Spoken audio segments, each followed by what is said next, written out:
Olá, pessoal. Estou aqui para apresentar meu trabalho de conclusão de curso de sistemas de informação, usando o aprendizado de máquina para prever falhas no processo de desodorização de alimentos, orientado pelo professor Adriano Veloso. Então, qual que é o problema que a gente tentou tratar aqui, pessoal? A desodorização de óleos e gorduras é um processo bem importante na indústria alimentícia. Ela remove odores resultantes de processos anteriores na cadeia de produção. Ele precisa ocorrer em pressão baixa ou até mesmo próximo ao vácuo para facilitar a ebulição dos resíduos indesejados que causam esses odores. Perda de vácuo no desodorizador torna o processo muito mais ineficiente, causando desperdícios em uma indústria que já sofre muito com esse problema. E é bem difícil perder a perda de vácuo. Então, basicamente, a perda de vácuo no desodorizador é um problema grande na indústria alimentícia, considerável. Qual que era o nosso desafio aqui, então? Utilizar dados sobre o ambiente de desodorização para aplicar técnicas de aprendizado de máquina e prever falhas e encontrar padrões estatísticos. Além disso, criar modelos para mitigar o problema, para evitar desperdícios e ineficiência na indústria e entender uma questão aqui do aprendizado de máquina em si, não tão relacionada com o problema real da indústria alimentícia, que é o trade-off entre a antecedência da previsão de uma falha e a qualidade dessa previsão. O que eu quero dizer com isso? Assim como na meteorologia, a gente tem um problema de previsão, a gente quer prever, por exemplo, a temperatura de Belo Horizonte amanhã ou daqui a 2 semanas, a gente tem uma questão temporal aí, né? Se eu for prever qual vai ser a temperatura de Belo Horizonte para amanhã e for prever qual vai ser a temperatura daqui a 2 semanas, acho que é intuitivo para todo mundo que a previsão feita para amanhã é mais provável de estar correta, né? Porque, ela é baseada, a gente tem mais informação, a gente está mais próximo do que daqui a 2 semanas, né? A chance de errar a previsão daqui a 2 semanas é muito maior. Então a gente quer ter uma correlação inversa aí, né? Quanto mais cedo eu faço uma previsão, mais chance ela tem de estar errada. Pelo menos é assim que se espera. O que foi desenvolvido então? Primeiramente, foi feita uma análise exploratória de dados, e esse processo se iniciou lá no primeiro semestre. Foi feito um processo de entendimento do dado. O que a gente está lidando aqui, né? E a gente, né,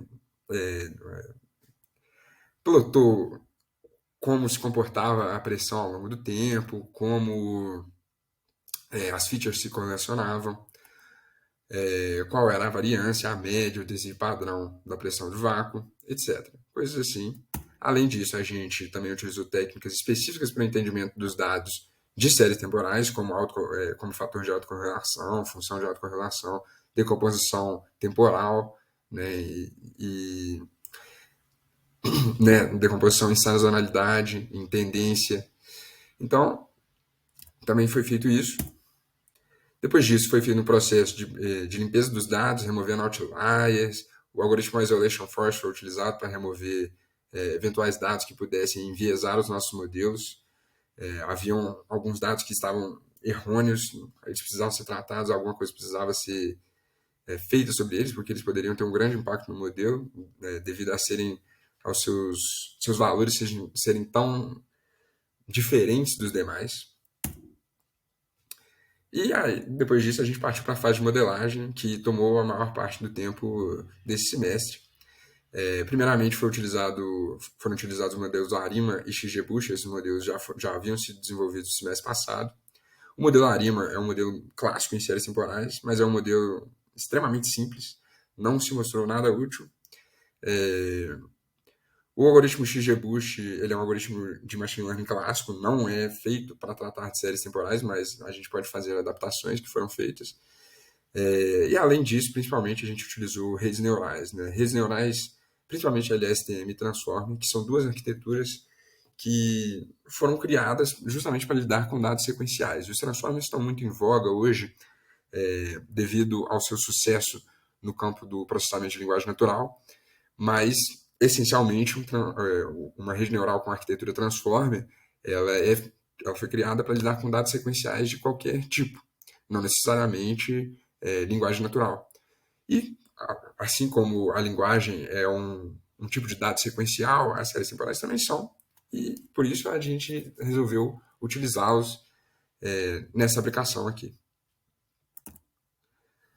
Depois disso, foi feita a validação, que foi muito importante para o nosso trabalho, já que a gente desejava observar o trade-off, né, entre a janela de previsão e a qualidade da mesma, e é isso que vocês podem visualizar aqui nesse gráfico. Né? Esse aqui é um exemplo do Time Series Transformer, que foi um dos algoritmos utilizados. Esse caso é a variante multivariada, a gente também fez uma variante univariada. E vocês podem ver aqui o comportamento do erro conforme a antecedência temporal da previsão. Né? Se esperava, né, que o erro fosse aumentar conforme a janela de previsões aumentasse, mas como vocês podem ver nesse gráfico, não necessariamente isso ocorreu. Né? Então, pessoal, o que a gente pôde aprender aqui, concluir com... O que a gente pôde aprender aqui com esses resultados encontrados? Primeiramente, que a rede neural LSTM foi a que apresentou melhor desempenho dentre todos os algoritmos. Além disso, ela também demonstrou grande estabilidade no erro, conforme a janela de previsões era expandida. Então, a antecedência da previsão, quão cedo você realizava a previsão, teve um custo muito baixo, pelo menos nas janelas analisadas. Claro, né, você poderia tentar realizar previsões um mês antes, mas aí provavelmente o erro seria muito grande, mas numa janela, né, como a gente pode dizer, viável, uma janela razoável, o custo foi muito pequeno. Na verdade, inclusive, em alguns casos, até oscila, o erro oscila para melhor, né? Ou seja, o erro até melhora um pouco. Os modelos Transformers apresentaram performance muito similar ao algoritmo XGBoost, o desempenho foi bem pior do que a LSTM, mas também apresentaram erros bem estáveis, então esse trade-off aí quase não foi observado, né? Assim, o erro permaneceu bem estável conforme o horizonte de previsões ia aumentando. E, bom, acho que uma outra conclusão que a gente pode tirar aqui é que apesar de terem surgido alguns artigos, alguns trabalhos seminais utilizando Transformers no contexto das séries temporais, esse trabalho, os resultados encontrados indicam que nem sempre essa é a opção mais adequada. As LSTMs apresentaram um desempenho consideravelmente melhor no nosso caso e não parece fazer sentido utilizar Transformers, apesar do seu sucesso recente dessa arquitetura, né? Então é isso, pessoal. Espero que vocês tenham gostado. Até mais.